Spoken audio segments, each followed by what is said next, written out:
Thank you, Mayor. Streets and Roads started pre-treating roads in the county this morning. We will continue to manufacture brine and pre-treat all the roads in our plan, including additional rank 5s as resources permitting. We're in really good shape. We're fueling up and shaking down all our equipment.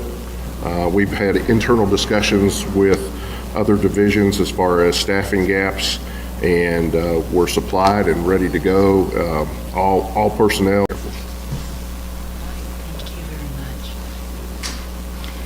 Thank you very much, Rob.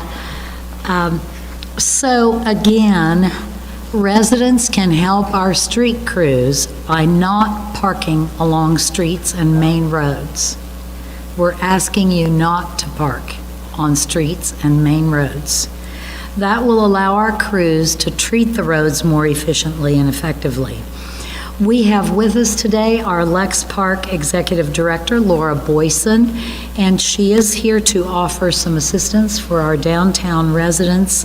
And Laura, I really thank you for being here and welcome. Thank you. Yes, thank you.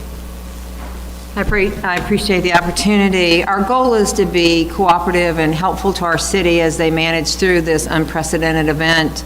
The main goal is to help our residents and to help the ability to clear the streets. So our garages, 3 garages, the transit garage, the courthouse garage, and the Helix garage, will be open free of charge to our community starting Saturday at 8 a.m. through Tuesday at 8 a.m. We'll need the cars to come out because we do have monthly parkers. So again, transit, courthouse, Helix garages, the gates will be up. You'll be able to park there for free from 8 a.m. Saturday morning through Tuesday morning at 8 a.m.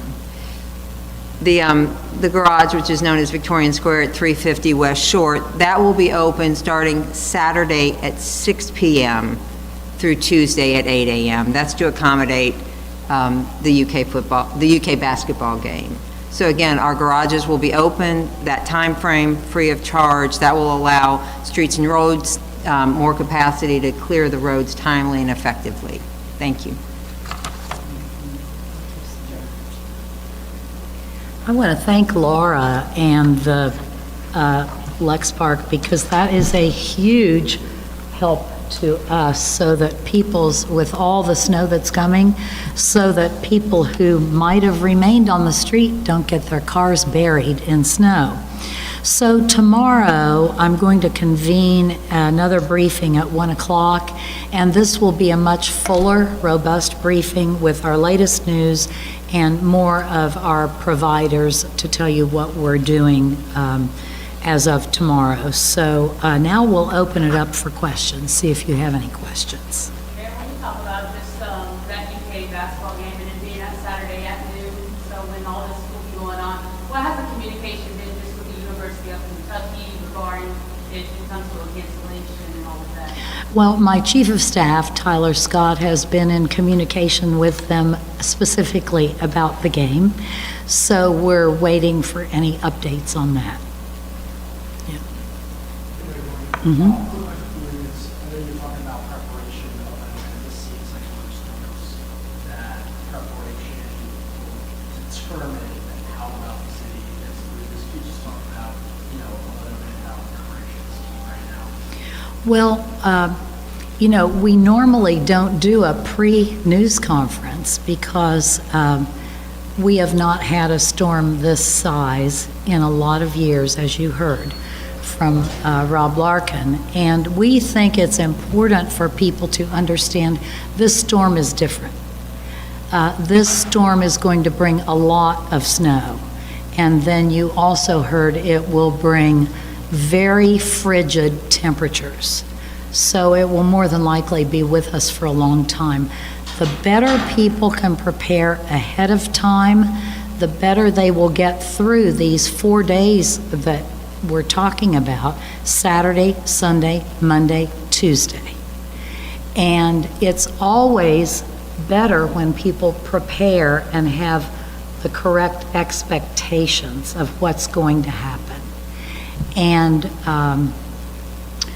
Director Larkin has followed this now for a few days, and if you've looked, it's a huge storm moving across the country, and it will come here.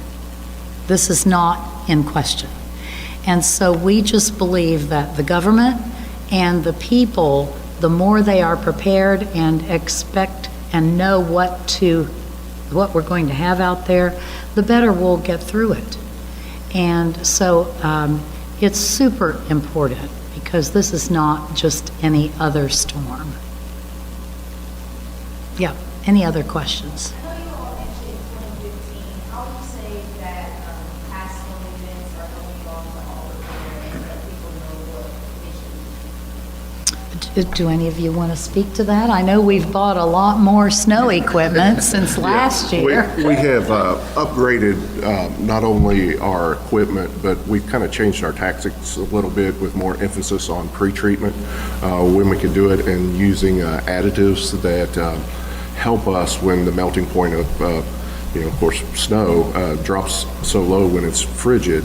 And it does not refreeze, so it helps with black ice. And I think we're more proactive, 10 years later, as far as getting folks out there and getting product on the ground. The whole key is breaking that bond between the ice and the pavement. So we've got to get that initial layer in there, and then after that, we will do repeated passes to take the snow off. Hopefully, then we'll get, there's a little bit of sun supposed to be in the forecast, so that should help us with melting. But folks need to be patient and also be really aware with these cold temperatures. There's going to be a lot of black ice and a lot of refreezing. Another question here, I'm sorry. Can you just talk to us about just how many routes are being covered and, how much traffic is maybe expected to be out? Oh, gosh.